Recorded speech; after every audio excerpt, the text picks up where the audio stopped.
আপনি আপনি কি চান?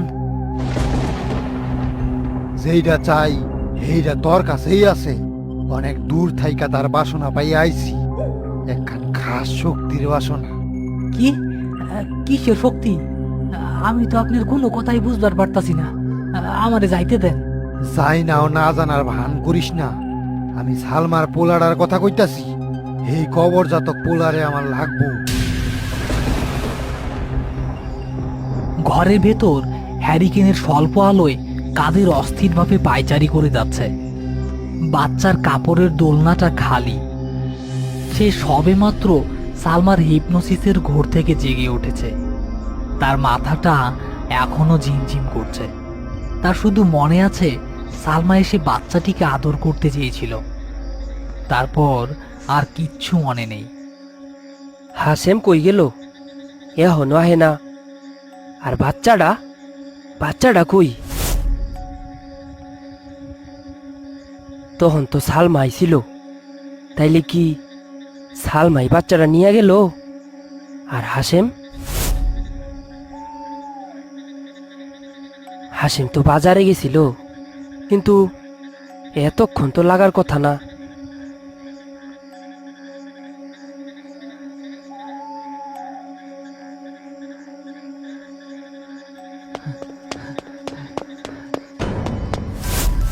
হাসেম, তুই কই আছিলি?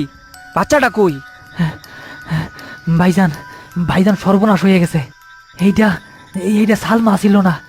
সালমার রূপে অন্য কেউ ছিল। মানে কি কইতাছো সেগুলা? ভাইজান, আমি নিজের চোখে দেখছি। ওই ডাইনিটা আমগো বাচ্চারে নিয়ে পুকুরের দিকে গেছে। তারপর তারপর বাচ্চাটারে পানিতে ফালাইয়া দিছে। আর একটা তান্ত্রিক আমার সামনে আইসা, না! ভাইজান কই যাইতেছেন? ভাইজান দাঁড়ান, যাইয়েন না ভাইজান, দাঁড়ান। পুকুরের চারপাশে ঘন কুয়াশা আর ঝোপঝাড়। কাদের আর হাসেম পুকুর পাড়ে এসে দাঁড়ায়। কাদেরের হাতে একটা হ্যারিকেন। তার আলোয় পুকুরের নিথর কালো জল দেখা যাচ্ছে। তুই ঠিক দেখছস হাসেম? এইখানেই। হ ভাইজান, এই পুকুরে। কিন্তু এখন তো কিছুই দেখা যাইতেছে না।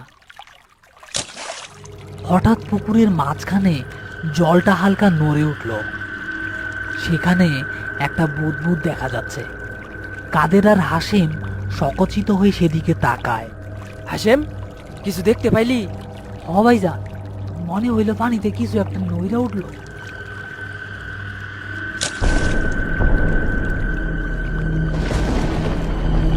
ভাইজান, ওই দেখেন, আমগো বাবু একটা পদ্ম পাতার উপরে ভাসতেছে। না, তোরা ওরে নিয়ে যাইস না। ও আমার কাছেই ভালো থাকবো। তবু নিষ্ঠুর দুনিয়া ওর লাইগা না। কেডা তুই? তুই আমার বাবুর মা হইতে পারস না। মা হইয়া সন্তানের অমঙ্গল চায় না। আমার পোলারে ফিরাইয়া দে, ফিরাইয়া দে কইলাম। ভাইজান, মাথা ঠিক করেন, যাইয়েন না। এটা কোনো ফোন দিয়ে হইবার পারে। ওই তান্ত্রিকের কথাও ভাবন লাগবো। চলেন, আগে আমরা মসজিদের ইমাম সাহেবের কাছে যাই। ইমাম সাহেব হয়তো আমগো কোনো পথ দেখাইতে পারবো। আমার সাইরা দে হাসেম। এই রাক্ষসী আমার বাবুরে মাইরা ফেলাইব। এক্ষুনি বাবুরে উদ্ধার করা লাগবো। সাইরা দে আমারে। ভাইজান শান্ত হন, শান্ত হন ভাইজান। ইমাম সাহেবের কাছে চলেন। তুই কেন আমারে বাধা দিলি হাসেম? কেন যাইতে দিলি না আমারে? আমার বাবুডারে ওরা মাইরা ফেলাইব।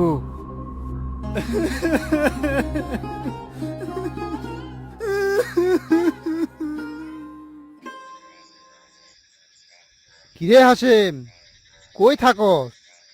অনেকদিন পরে তোর মুখ দেখলাম। আমার মন ভালো নাই মোয়াজ্জেম সাহেব। কেমনে মন ভালো থাকবো? কবর জন্মের দ্বিতীয় পর্ব সেই যে 4 মাস আগে আপলোড দিছিলি, আর কি খেয়াল আছে? এত দেরি কইরা ভিডিও আপলোড করণের লাগিয়া দর্শক বন্ধুদের কাছে আমি দুঃখিত। কবর জন্ম দ্বিতীয় পর্বে প্রায় 800 মানুষ কমেন্ট করছে তৃতীয় পর্বের জন্য, আর তুই অন্য কাজ নিয়ে ব্যস্ত। আর এমন হইব না মোয়াজ্জেম সাহেব। কবর জন্ম চতুর্থ পর্ব ইতোমধ্যে লেখা শেষ হইয়া গেছে। এইবার যথা সময়েই আপলোড হইব। আর কত পার্ট বানাইবি? 3টা পার্ট তো শেষ। গল্পের কোয়ালিটি ঠিক থাকবো তো? আমি কথা দিলাম মোয়াজ্জেম সাহেব, কবর জন্য চতুর্থ পর্বের মতো ভৌতিক আর আকর্ষণীয় গল্প ইউটিউবে এখন পর্যন্ত কেউ দেখে নাই। এখন দেন তো কমেন্টগুলো পড়ি। গত পর্বে কমেন্ট করছিল MD Anwar Hossain, Tanzila Khatun, Sujit, Jim Rahman, MD Ripon, Nila Khatun, Miss Kajal, Shahin Akter, S K Mustafa, Hiya Chakraborty, MH Avi, MD Saju Mia, Ayesha Siddika আর Mariam Khatun, Sanjid Akter, Joy Talukdar, MD Ibrahim, Nabin, Tamanna, Rakib Islam, MD Robin, Maya Khatun, Afra Sayera, Miss Sumi Akter, Mohammad Mamun Uddin, MD Ratan Molla, Puja Talukdar সহ আরও অনেকে।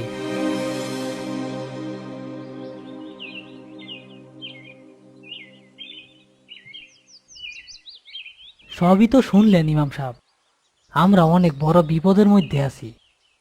আমরা এখন কি করতে পারি? আপনি একটা পথ দেখান। আল্লাহু আকবার। যেটা ভাবছিলাম সেইটাই হইতাছে। কি ভাবছিলেন ইমাম সাহেব? দয়া করে আমরারে কন, আমরা আমাগো পোলারে কেমনে ফিরে পামু? এই পোলা সাধারণ কেউ না, সে দুনিয়া আর আখিরাতের একখান সংযোগস্থলে পয়দা হইছে। তাই দুই জাহানের খারাপ শক্তি তারে চাইব। তোমরা যারে সালমার আত্মা ভাবতাছ, সে আসলে সালমা না। সে হইল গিয়া কোনো এক অতৃপ্ত জলপরি যে তার নিজের সন্তান হারাইছে। তাই এখন এই পোলারে মায়ার টানে তার নিজের জগতে নিবার চায়। আর ওই তান্ত্রিক, হ্যাঁ কেনামগো বাচ্চা চায়, সে হইল আসল ইবলিশ।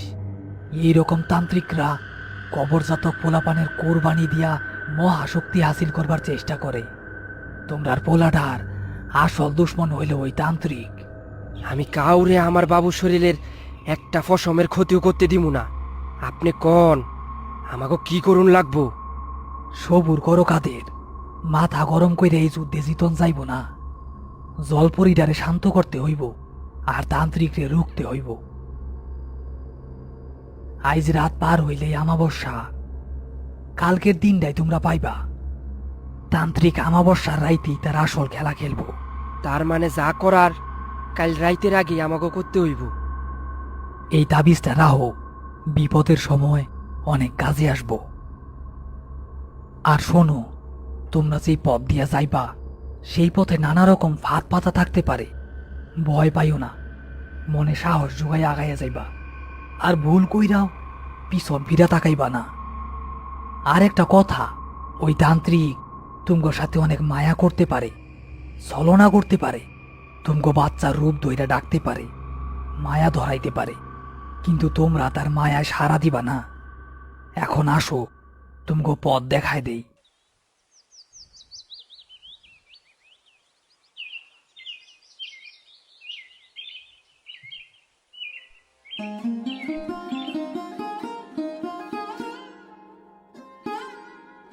ভাইজান, ইমাম সাহেব তো পথ দেখাইলো, কিন্তু আমরা কেমনে জানবো ওই জলপরিটার হারানো স্মৃতি কি, আর ওই কালো জাদুকরণ তান্ত্রিকের শক্তির উৎসই বা কি?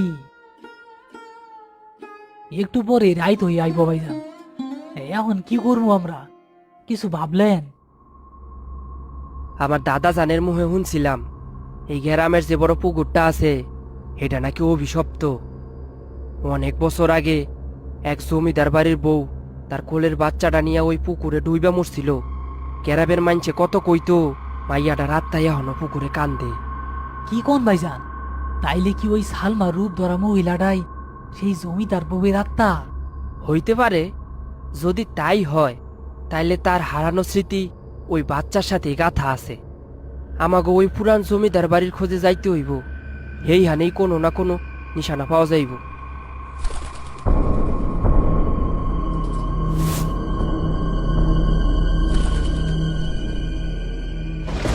ও আল্লাহ, এটা কি ভাইজান?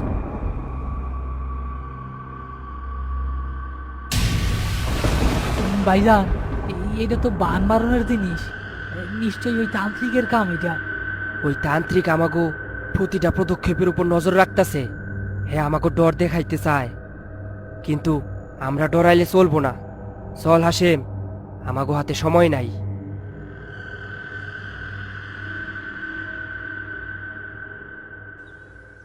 গ্রামের মেঠো পথ, দুপাশে ফসলের ক্ষেত আর দূরে আবছা জঙ্গল। কাদের ও হাসেম দ্রুত পায়ে হাঁটছে। তাদের গন্তব্য পুরনো জমিদার বাড়ির ধ্বংসাবশেষ। সূর্যের তেজ বাড়ছে, কিন্তু পরিবেশটা কেমন যেন থমথমে। বাতাসে একটা অস্বাভাবিক শীতলতা। কাদেরের মুখটা কঠিন, চোখে প্রতিশোধের আগুন। হাসেম বারবার পিছনে তাকাচ্ছে, তার মুখে স্পষ্টত ভয়। ভাইজান, আমার কেন জানি ডর লাগতাছে। মনে হইতাছে কেউ আমাকে পিছু নিছে। ওই শয়তান তান্ত্রিক টানা তো আবার। পিছে তাকাইস না হাসেম, ডর পাইলে হে আরো সুযোগ পাইব। মাথা ঠান্ডা রাখ, আমরা ইমাম সাহেবের কথা মতো চললে আল্লাহ ভরসা কিছু হইব না। তারা হাঁটতে হাঁটতে একটা বিশাল বট গাছের নিচে এসে পৌঁছায়। গাছটা অনেক পুরনো, তার ঝুড়িগুলো সাপের মতো মাটিতে নেমে এসেছে। হঠাৎ কাদের দাঁড়িয়ে যায়। খারা, কি হইছে ভাইজান? কাদের গাছের গোড়ার দিকে ইশারা করে। দেখা যায় সেখানে একটা ছোট্ট মাটির হাড়ি রাখা আছে, যার মুখ লাল কাপড় দিয়ে বাঁধা। হাড়ির চারপাশে ছড়ানো রয়েছে সিঁদুর আর কয়েকটি শুকনো ফুল। এটা স্পষ্টতই কোনো তান্ত্রিক ক্রিয়ার অংশ। ওই শয়তানটা আমাকে আগে এখানে পৌঁছায় গেছে। হে আমাকে পথ বন্ধ করতে চায়। ওই দেখেন ভাইজান, গাছের গোড়ায় কত কিছু ছিটানো। লাল কাপড়, মাটির হাড়ি, সিন্দুর। নিশ্চিতভাবে আমগো থামানোর লাইগা এইখানে কোনো কঠিন বান মারা হইছে। আহ, এত ভাবিস না তো হাসেম, আয় আমার সাথে, যা হইব পরে দেখা যাইব। কাদের হাড়িটা পাশ কাটিয়ে এগিয়ে যেতে চায়, কিন্তু যেই এক পা বাড়ায় অমনি চারপাশের বাতাস তীব্র বেগে বইতে শুরু করে। গাছের পাতাগুলো ঝড়ের মতো উঠতে থাকে। আকাশ হঠাৎ মেঘে ঢেকে যায়। দিনের আলো কমে রাতের মতো অন্ধকার হয়ে আসে। ভাইজান, এটা তো সাধারণ বাতাস না, আমার অনেক ডর করতেছে। চলেন ফিরা যাই। ফিরে যাওয়ার আর পথ নাই। ইমাম সাহেব কইছিল বিশ্বাস হারাইলে চলবো না। চোখ বন্ধ কর হাসেম, আর আল্লাহর নাম নে। কাদের নিজেও চোখ বন্ধ করে দোয়া পড়তে শুরু করে। ঝুড়িগুলো তাদের প্রায় ছুঁয়ে ফেলার মুহূর্তে তাবিজটা থেকে একটা নীল আলোর বিচ্ছুরণ ঘটে। আলোটা তাদের চারপাশে একটা সুরক্ষার বলয় তৈরি করে। ঝুড়িগুলো সেই বলয়ে ধাক্কা খেয়ে ছিটকে পেছনে সরে যায়। বাতাস ধীরে ধীরে শান্ত হয়। আকাশ আবার পরিষ্কার হয়ে যায়। ভাইজান, এটা কি হইল? শয়তানের প্রথম সাল নষ্ট হইয়া গেছে। চল হাসেম, আর দেরি করুন যাইব না। হ ভাইজান, চলেন।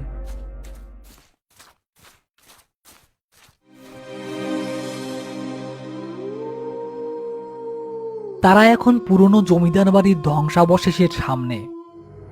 বাড়িটা প্রায় ভেঙে পড়েছে। দেয়াল জুড়ে শ্যাওলা আর আগাছা। চারদিকে সাপ খোপের ভয়। কাদের আর হাসেম সাবধানে ভেতরে প্রবেশ করে। ভেতরটা স্যাঁতসেঁতে আর অন্ধকার। বাদুরের ডানা ঝাপটানোর শব্দ আর ইঁদুরের ছোটাছুটির শব্দ ছাড়া আর কোনো শব্দ নেই। এই ভাঙা বাড়ির মধ্যে কি বা ভাইজান, সব তো শেষ হইয়া গেছে। দাদা জানের মুহে শুনছিলাম জমিদার বাড়ির মাইয়ারা পুকুরে নাইতে যাওয়ার আগে বাড়ির ওই শেষ মাথায় তুলসী মঞ্চে পূজা দিত। চল, ওই দিকটাই চল। তারা ভাঙা করিডোর ধরে এগুতে থাকে। হঠাৎ একটা ঘর থেকে বাচ্চার কান্নার আওয়াজ ভেসে আসে। কান্নাটা হুবহু তাদের খোকার মতো। কাদের চমকে ওঠে, তার পা দুটো থেমে যায়। সে কান্নার উৎস খুঁজতে ঘরের দিকে এগুতে যায়। বাবু, আমার বাবু এইখানেই আছে। ভাইজান থামেন, বাবু এখানে আইব কেমনে? বাবু তো ওই পুকুরে। এইটা ফোন দি, আপনার বলাইয়া নেওয়ার ফোন দি। ইমাম সাহেব কইছিল না, হ্যাঁ ছলনা করব। ওই তান্ত্রিক তুমগোর সাথে অনেক মায়া করতে পারে, ছলনা করতে পারে। তুমগো বাচ্চার রূপ ধইরা ডাকতে পারে, মায়া ধরাইতে পারে, কিন্তু তোমরা তার মায়া সাড়া দিবা না। আমি কেমনে স্থির থাই আছে? যদি সত্যি আমার বাবু এখানে থাকে, বল আমি কি করি এখন? আমি কেমনে আমার খোকার আওয়াজ শুনিয়া এখান থেকে চলে যাই। বল তুই আমারে, আমি এখন কি করব হাসেম? ঠিক সেই মুহূর্তে জলপরীর ছায়ামূর্তিটা ঘরের দরজায় এক ঝলকের জন্য দেখা দিয়েই মিলিয়ে যায়। দেখছেন ভাইজান, এই ওই ডাইনিরা, ওইটাই আপনারা ডাকতেছে, চলেন এখান থেকে। হাসেম, এইদিকে আয়।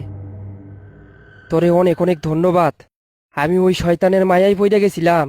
আজকে তুই না থাকলে আমি ওই গোলক দাদায় পইরা সব হারাইতাম। দেখছস, এজন্যই বিপদের দিনে দুইজনে একসাথে থাকতে লাগে। একজনের মাথা না কাজ করলেও অন্যজনে সাহায্য করতে পারে। এইসব কথা রাহেন এখন ভাইজান। আপনি না বললেন জমিদার বাড়ির মাইয়ারা গোসল করতে যাওয়ার আগে তুলসী মঞ্চে বোঝা দিত, চলেন তাইলে ওইখানে যাই। হ হ, চল। অনেক খোঁজাখুঁজির পর তারা তুলসী মঞ্চটা খুঁজে পায়। মঞ্চটা প্রায় মাটির সাথে মিশে গেছে, আগাছায় ঢাকা। কাদের আর হাসেম মিলে আগাছা পরিষ্কার করছে। বেশ কিছুক্ষণ পরিষ্কার করার পর কাদেরের কোদালটা শক্ত কিছু একটার সাথে লেগে টং করে শব্দ করে উঠল। এখানে কিছু একটা আছে। এবার তারা দুজনে মিলে মাটি সরাতে থাকলো। বেশ কিছুক্ষণ মাটি সরানোর পর মাটির নিচ থেকে একটা পুরনো কাঠের বাক্স বেরিয়ে এলো।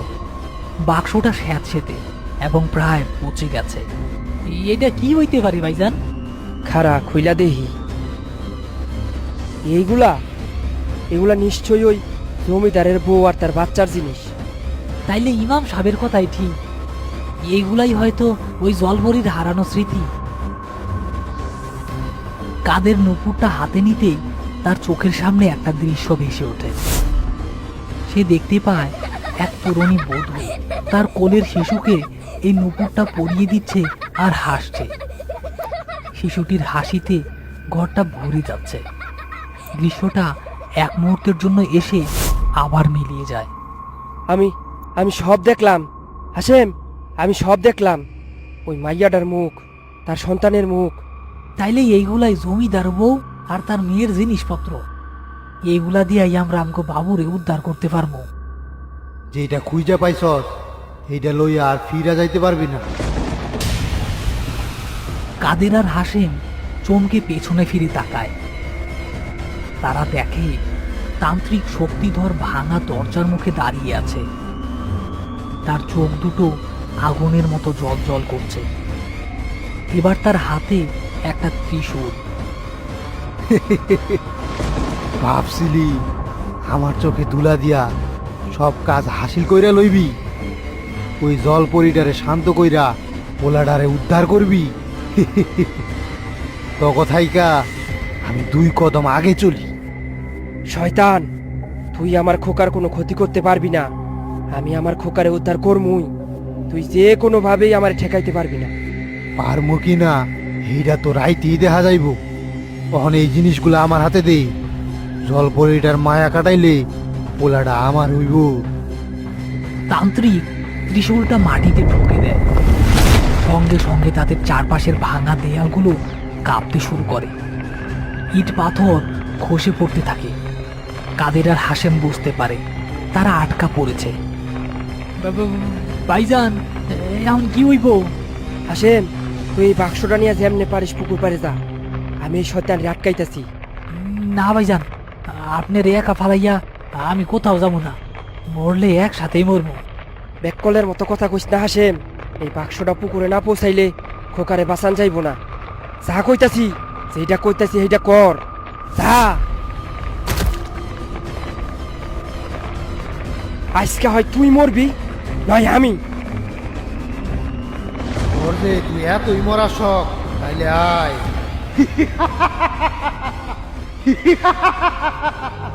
সূর্য ডুবে গেছে, চারদিকে আধার নেমে এসেছে।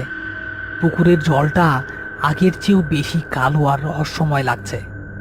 হাসেম কোনো মতে ধ্বংসস্তূপ থেকে বেরিয়ে দৌড়ে পুকুর পাড়ে এসে পৌঁছায়। তার জামাকাপড় ছেঁড়া, কপালে আঁচড়ের দাগ।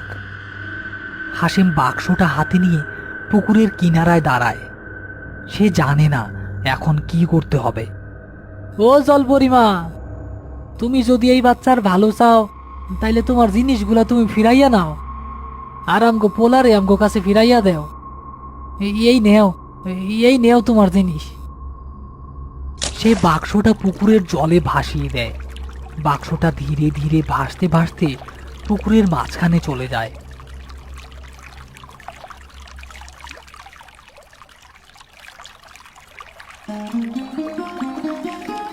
ভাইজান, আমি পারলাম না ভাইজান, আমি হয়তো আমগো বাবুরে উদ্ধার করতে পারলাম না। আমারে মাফ কইরা দিয়েন ভাইজান, আমারে মাফ কইরা দিয়েন। হঠাৎ পুকুরের জল তীব্রভাবে আলোড়িত হতে শুরু করে। যেখানটায় বাক্সটা ডুবেছে সেখান থেকে একটা উজ্জ্বল সাদা আলো বেরিয়ে আসতে থাকে। আলোটা এত তীব্র যে হাশেমের চোখ ধাঁধিয়ে যায়। আলোর মাঝখান থেকে সেই ছায়া সালমার মূর্তিটা ভেসে ওঠে। তবে এবার তার চেহারা আগের মতো করুণ বা ভয়ঙ্কর নয়। তার মুখে একটা শান্ত পবিত্র হাসি, সে যেন মুক্তি পেয়েছে। জলপরীটা হাসিমের দিকে তাকিয়ে মাথা নুইয়ে কৃতজ্ঞতা জানায়। তারপর সে ধীরে ধীরে আলোর সাথে মিশে গিয়ে মিলিয়ে যায়। জল শান্ত হয়ে যায়। পুকুরের মাঝখানে যেখানে আলোটা ছিল সেখানে একটা পদ্ম পাতার ওপর শুয়ে থাকতে দেখা যায় শিশুটিকে। সে শান্তভাবে ঘুমাচ্ছে। খোকা, আমার খোকা, খোকা মরে নাই, খোকা বাইসা আছে। জান আমার, বাবু আমার, তুমি চিন্তা করো না, আমি আইতাছি।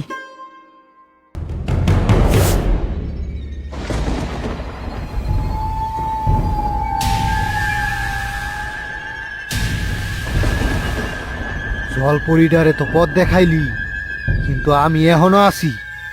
আর কাদের, এই দেখ, হেরে আমি শেষ কইরা দিছি। না ভাইজান, অহন এই পোলাটার উপর পুরাই আমার হক, পুরাই আমার। ভাইজান, আমারে মাফ কইরা দিয়েন ভাইজান। আপনার কথা রক্ষা করবার গিয়া আপনার সাথ দিতে পারি নাই, কিন্তু আমি কথা দিলাম আপনার বাবুরে এই শয়তানের হাত থেকে আমি রক্ষা করবই। প্রয়োজনে নিজের জীবন দিয়া দিব।